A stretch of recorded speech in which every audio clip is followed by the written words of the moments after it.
Om.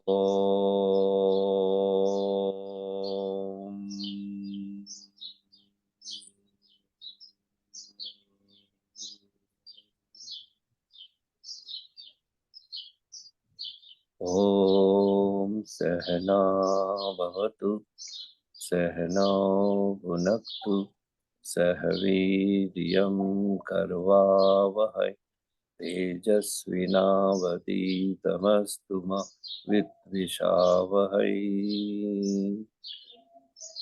Om Shanti Shanti Shanti.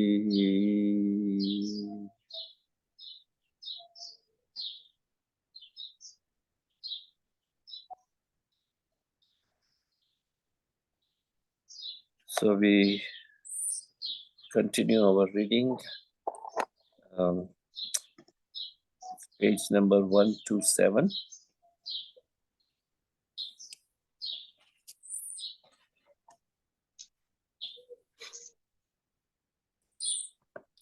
The body decays and dies. Death has puzzled human beings since time immemorial. The prehistoric people had their own ways of defining death and afterlife. You see, this itself is a... Excuse me, aren't we on page 129? Saviji? Even I think so. We finished with Second the first stanza. para of 129. Yeah. 129, yes. You mentioned that some dead souls do Yes. not lose their consciousness Okay. as well as freedom. Okay. Okay. Is it possible to free from such state through religious festival of music? Is that what you're talking? No, the question before this. You mentioned that some dead Yes. souls do not lose their consciousness. Is there any example for not losing one's awareness? But are you clear about what we read so far about death and No. afterlife? No, Acharya. That was the reason I thought I will read Okay. it again from page 27. Because yeah, I'm not able to recall. It's very important it's not just reading, but to get Yes. completely understand that there is something called afterlife. And that afterlife phenomena or afterlife concept can be cleared only when you understand that we are talking about a consciousness which cannot die. Yeah. So let us read from 1 to 7 again and stop me when there is any question. Yes, Acharya. All right. So paintings, crude as they are, have been discovered which show their conception of death and dying. Then there were the Egyptians who had terrible painting done to scare away their enemies. The Egyptian under Assurbanipal are said to have painted men and women being slaughtered and murdered so as to scare their enemies. That was their way of looking at death. The Phoenicians, early Georgian, Homeric Europeans, Epicureans, and Stoic Sumero-Akkadians says that encyclopedia did not have much knowledge of afterlife, whereas the ancient Egyptian Zoroastrians or Platonic Christians, Islamic civilization have concrete physical notion of afterlife in which the soul plays a vital role. Afterlife gripped the imagination of almost all races, such an extent that the dead were preserved or sent with wonderful arrangements so that they might live peacefully hereafter. Egyptian mummies are an example of how well the ancient people thought about afterlife and how elaborate their arrangements were. Servants, chariots, army, priests, food, drink, and arrangements were simply astonishing. Sorry. They would assemble the body using bitumen and other costly ingredients, removing the entrails sticking out of the brain from the nostril, flushing out the inner stuff, filling the stomach and other organs with bitumen. It was a science in itself. The process of embalming and mummification was so elaborate that it would take 70 to 80 days to complete. Complete the preservation of one body. Truly enough, such an effort on the part of Egyptian doctors have not gone in vain.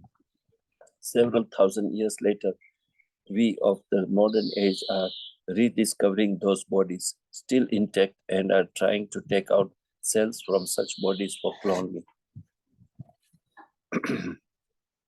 So this is more or less the myth or the culture of different civilization who believed in the concept of afterlife, and that soul which undertakes the journey should have no hardship.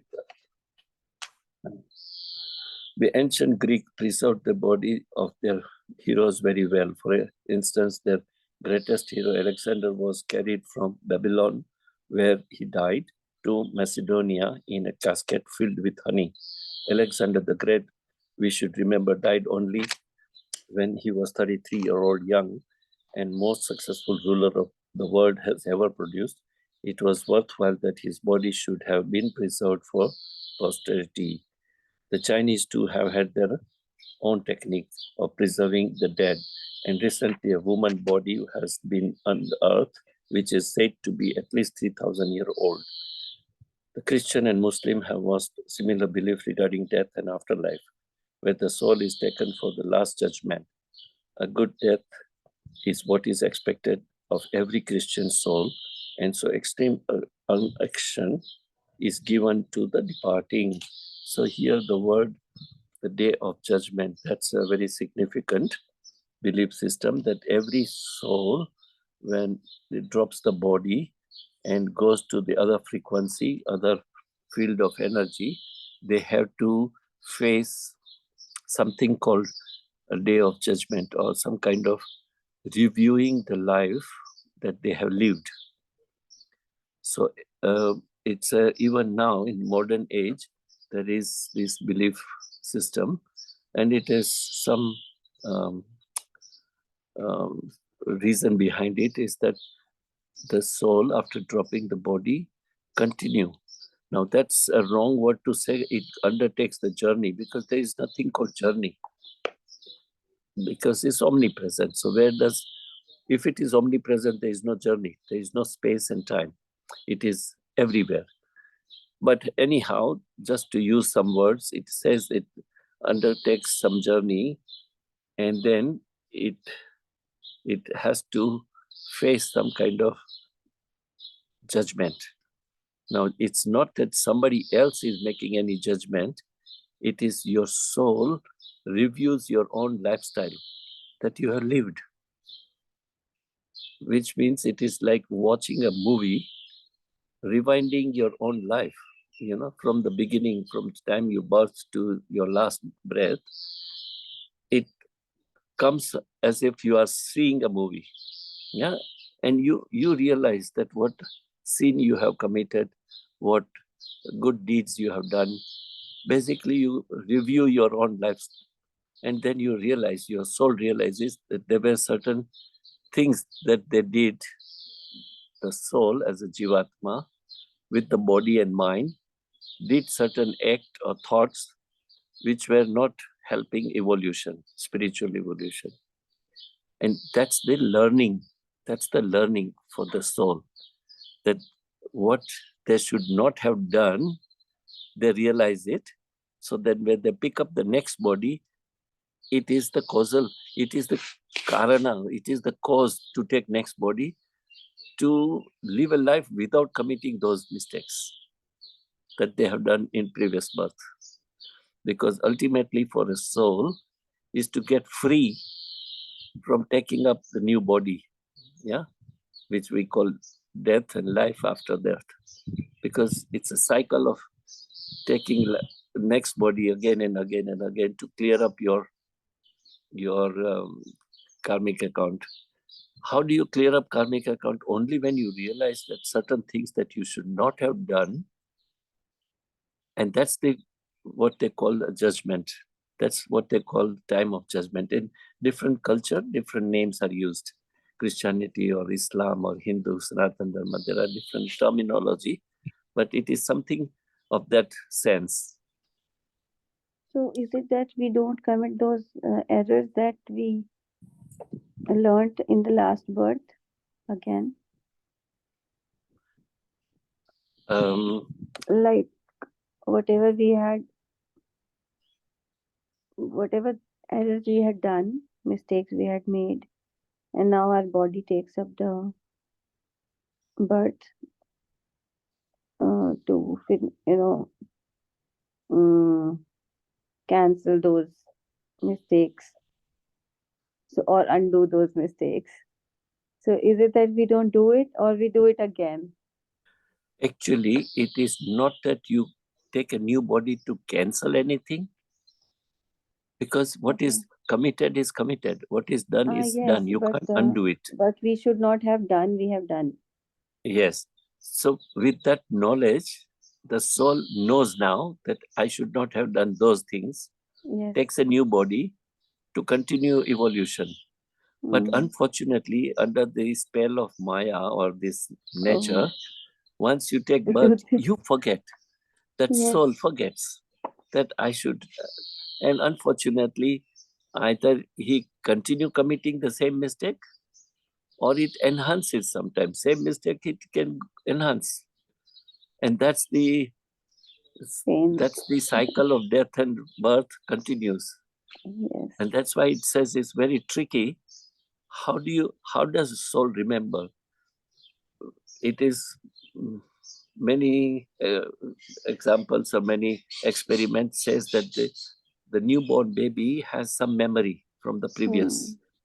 And so that's some impression or some memories. But as he maybe takes birth and then is exposed to this environment, this world, slowly that memory fade away and the culture or mind conditioning of this current period start. So in that phase, it picks up the lifestyle or the values or the conditioning of the previous current birth, forgetting that the purpose of taking new body is to not commit such errors or not commit such sins. Therefore, purification. Remember, in the simplest word, the purpose of taking birth is nothing but purification. That's all. Purification of your thoughts, feelings, actions. Which means if it is purified, you tend not to make an error, not to harm or hurt anybody in any manner. That's the simple as that, purification. But unfortunately, the Jivatma forgets it because of call it the power of Maya or power of this materialistic world. It overlaps it. And that's how the cycle continues. This is why the non-dual or Advaita Vedanta says there is nothing to do. There is nothing to learn. In fact, you have to unlearn what you have learned and make your slate absolutely clean. The clean slate or clean mind or clean heart, whatever the word you want, and stay in that, like Ramana Maharshi. He was not educated, but he had clarity and purity. And so, unfortunately, this so-called bookish knowledge or all this too much of learning causes trouble. None of the great sages ever were graduate. They did not, so-called modern science, modern education. Now is the conversation between the Holy Mother and the Acharya Pranam. Pranam. Just I'm talking about this birth, death and birth. Some people believe that we are desire something to do in this life, and you are not able to do it. Again, you have to take birth. Some people say also, but I have not read anywhere. But many people believe it. If you are desire to something to do, but you have not done it, so you have to take birth again. Yes, it's not. Yes, it is true. First and foremost is, call it desire or call it attachment. That is brings you back. That's true. But it is not the only thing. Yeah, that's not the only thing. There are other things as well, such as that you may have a desire, for instance, to continue devotion. Yeah, you believe in particular form of Ishvara, particular name, particular God, particular whatever, certain higher supreme power. You believe in that, and you continue your bhakti, your devotion. So that's your desire, and that desire should be intense. It's not just that you feel like going every Sunday to the temple or church or something. That's a routine. But if it is an intense desire to perform certain rituals or bhakti or devotion or seva, it brings you back. But it also reason to come back to unlearn what you have learned and do the purity. Purity of thought, purity of your intention. This is main reason. Unless you clearly close your karmic account, you cannot get out of this cycle and birth and death cycle. And how does that happen? That happens only when you don't create agami karma. How do we stop agami karma? When you drop your desires, your attachments, your ego. Yeah, these are the main factors. When you have ego of claiming the doership, that I am doing everything, I am achieving, it's my achievement, it's my success, it's my. So me, I, me, and my holds you here. I, me, and mine is the attitude that holds you back. When you say, I am not this body, mind, intellect, it is not me as it appears, and nothing belongs to me. I come here and go. I'm here only as a visitor. So nothing belongs to you. You are a guest. It's like you go as a guest to somebody's house, stay for a few days and leave. So is this earth. We are here for a few years and then we go. So when you start behaving like a guest, which means no attachment. Acharya, where we have to go? The only place we have to go is in the mode of love and light. So there is not a place to go. It is here and now, here, now. But not as a body, not as intellect, not as your buddhi or your being clever or smart or no. Just as it is. Whatever is happening around us, whatever is the existence, accept it, and you are there. When we say you or I, we only talk as the consciousness, as the energy. Yeah. Very good example is the all these modern technology of internet, for example, or mobile phone working. Think of how does mobile phone work? How does this technology operate? There are no cables linked between you and me here, and yet we are able to see each other, hear each other. How does that happen? Because we are using certain frequency. What is frequency? Nothing but a field of energy. So we are tapping onto that field of energy and decoding what is already existing. Everything is there. It's just that we have to decode it and we are there. How do we see each other and hear each other? think of it. When I look up, I see nothing. That's an open sky. Yeah. When you see open sky, you assume there is nothing between me and sky. But that is nothing, is no thing. That means there are no objects, only frequency, only energy. And energy is not a thing. It's not an object. It is that power, that energy that makes everything exist. Everything exists in that.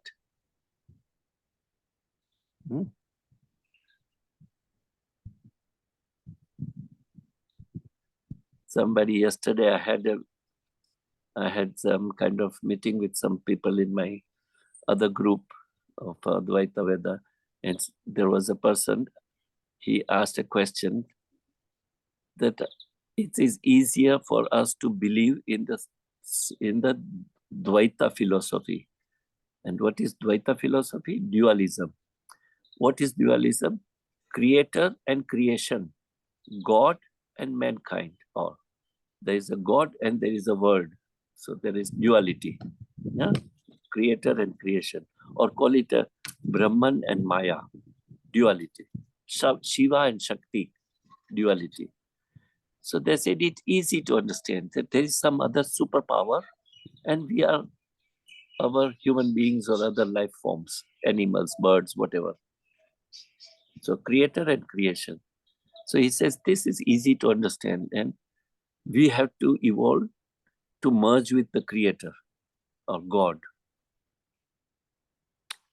Then I was thinking and my response was that we forget that the creator is in every creation. Every creation that we think, the creator is already there in the creation. And the creation exists in the creator because the creator is everywhere, omnipresent.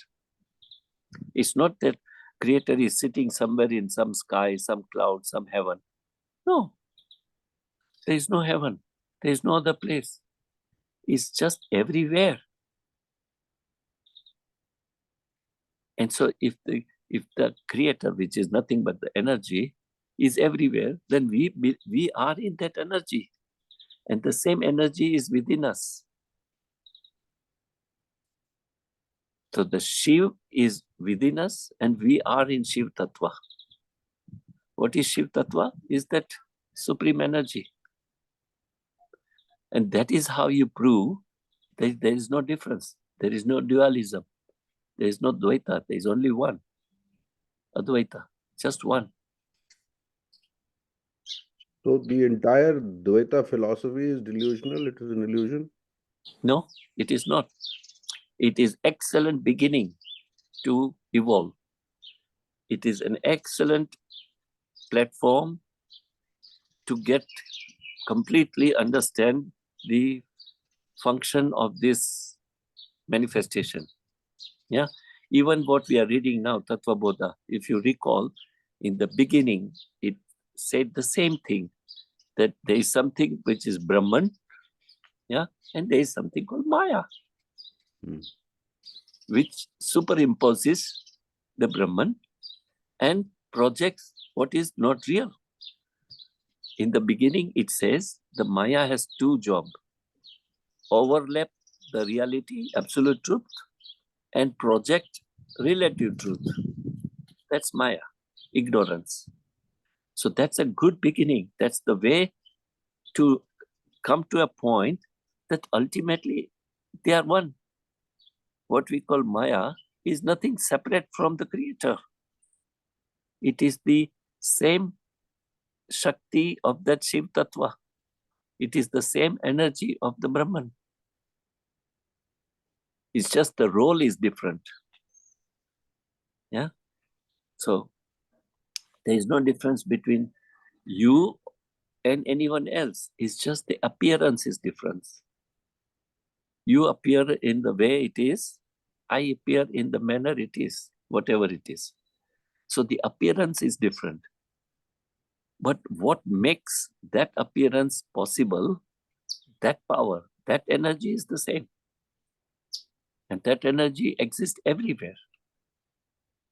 If I pluck a leaf or grass or a flower, it has the same energy.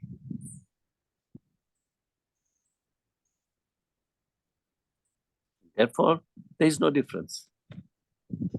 Unfortunately, we are mind conditioned to notice what appears to be, what we can see, what our sense can perceive.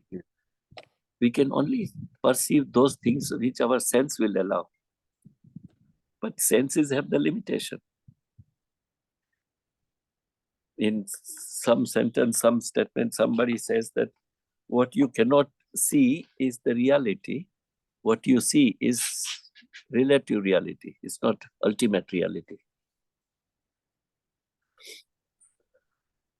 So, Acharya ji, just everything that's given to you, we are living, you can say grass and plants and animals and human beings. But everybody has given role.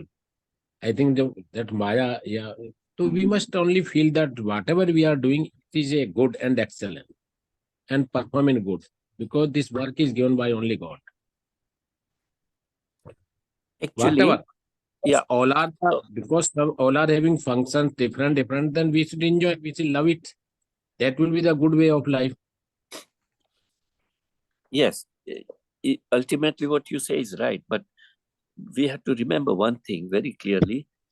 It is not a God who gives us certain, let's say, teaching or certain lessons or certain problems or difficulties or tasks that we have to overcome.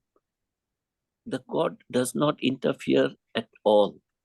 It is us. It is only us.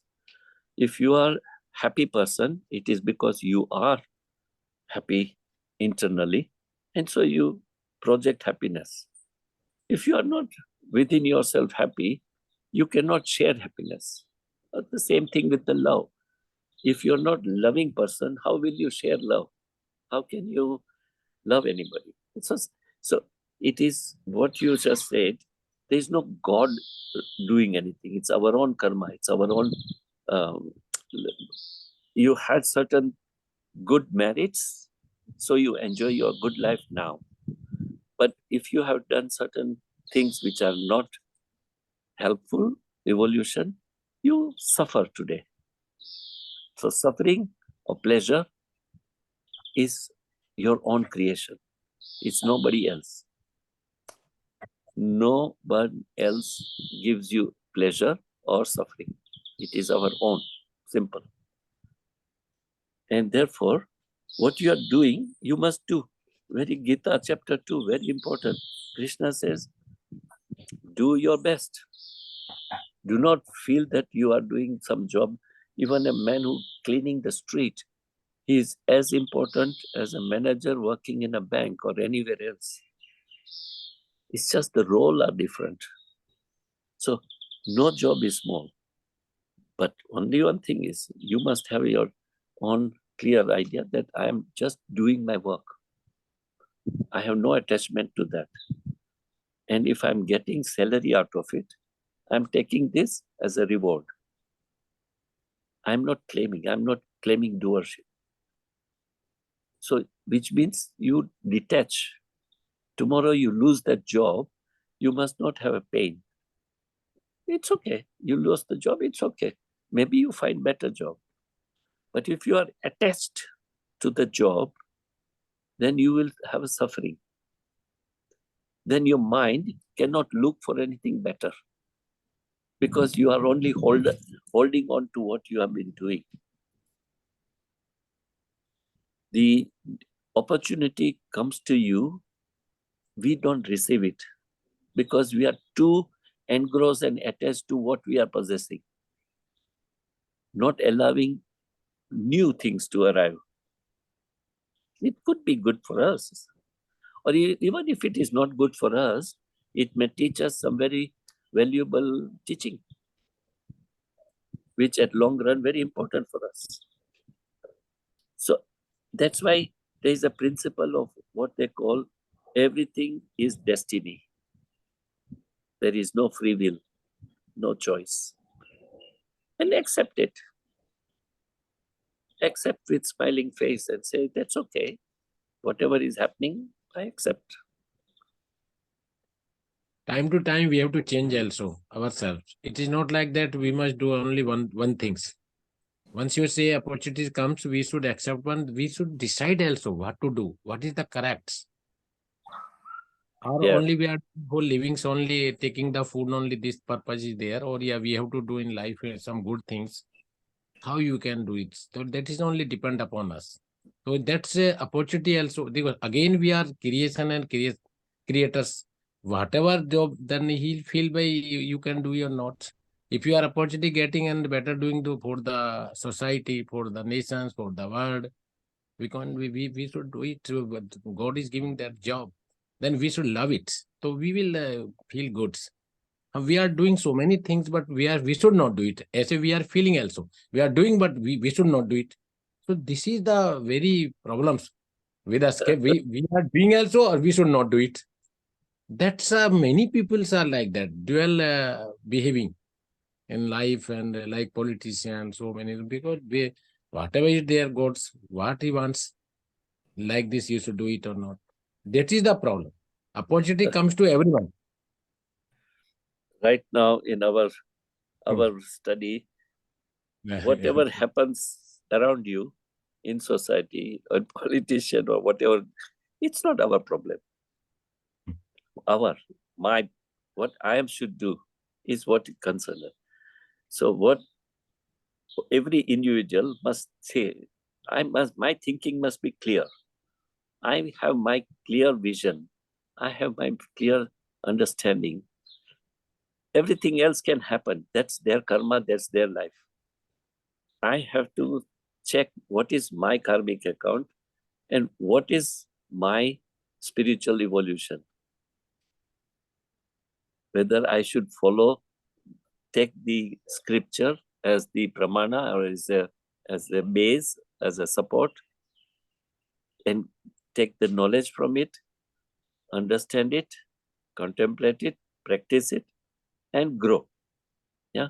Ultimately, we have to grow. There's no guru, no scripture will come to help you. It's ours. So it is us. It's not what others are doing.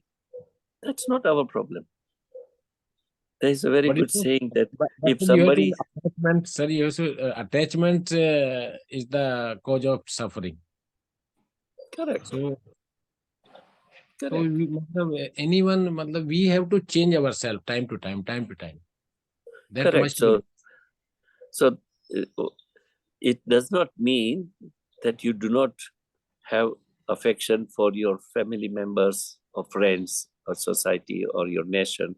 You can have. Everything is...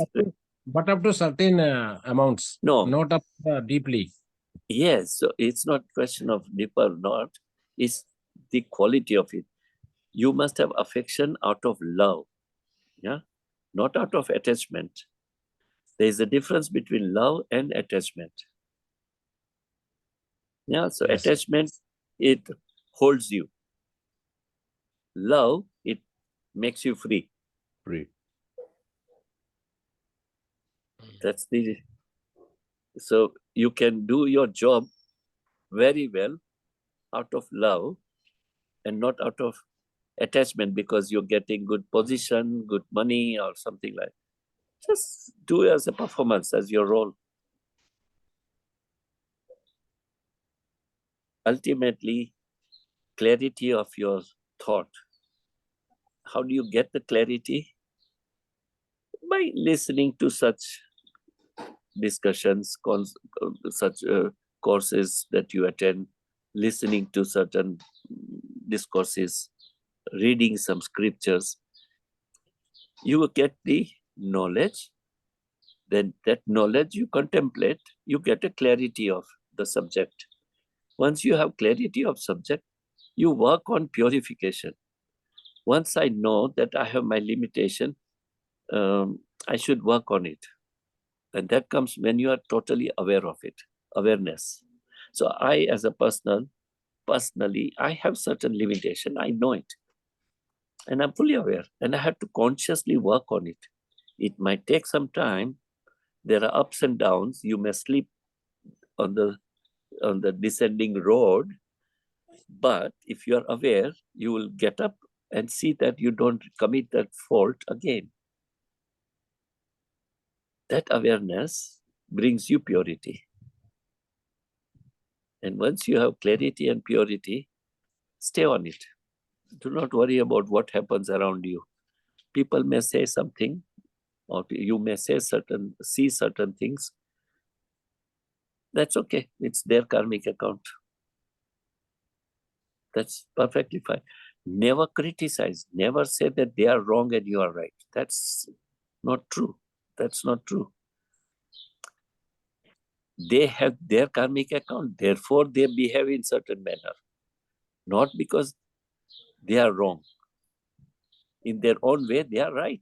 Because it is their culture. They're bringing their karmic account. So there is no judgment. There is no such thing as who is right and wrong. Yes, focus on ourselves. What is clear and pure to you, follow that.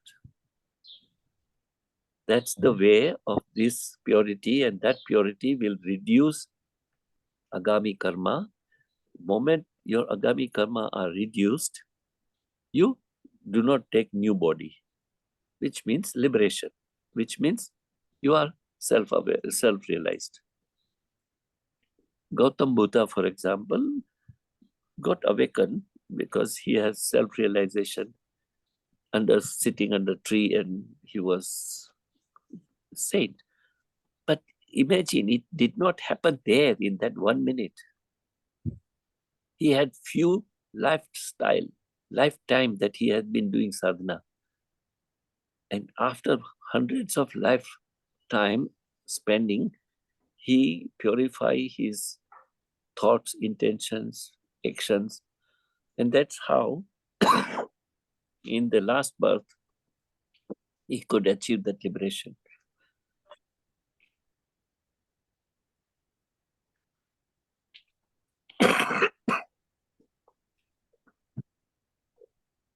Okay.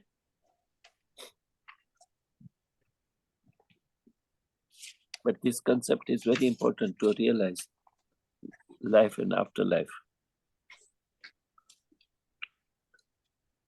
Because the fact is, there is no death.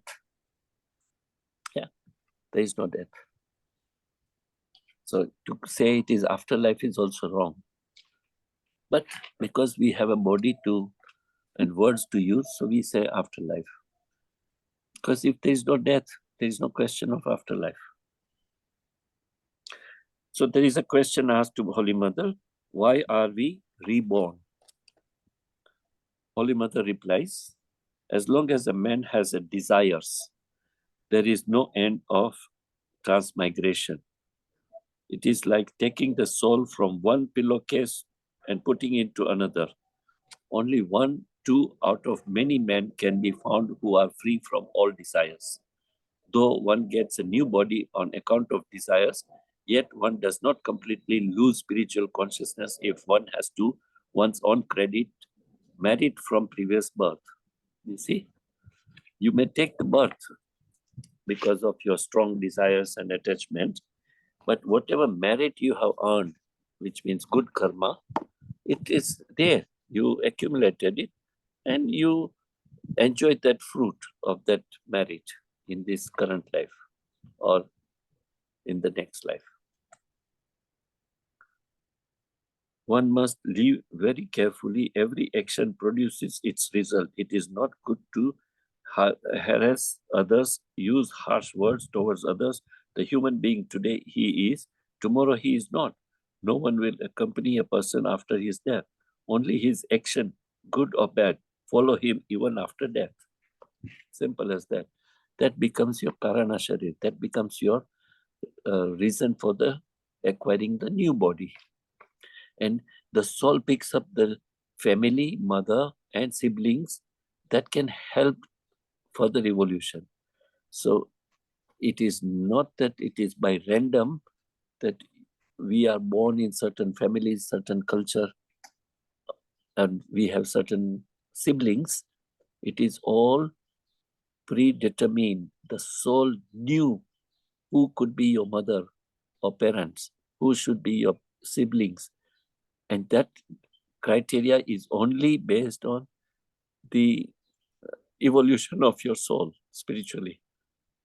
Imagine you have circumstances that does not allow you to pursue study of scriptures or meeting like-minded people to grow. Your progress on the path of spiritual understanding or journey, it is not easy, it's hard. But if you pick up a parents or environment that help you to grow, that helps you to pursue your hobbies or your interest, it helps you to advance your studies, your progress compared to other situations, other society, other relations. So let us stop here today. As I said, we are not in hurry. We will be reading it slowly by understanding every point, by clarifying all thoughts. Yeah.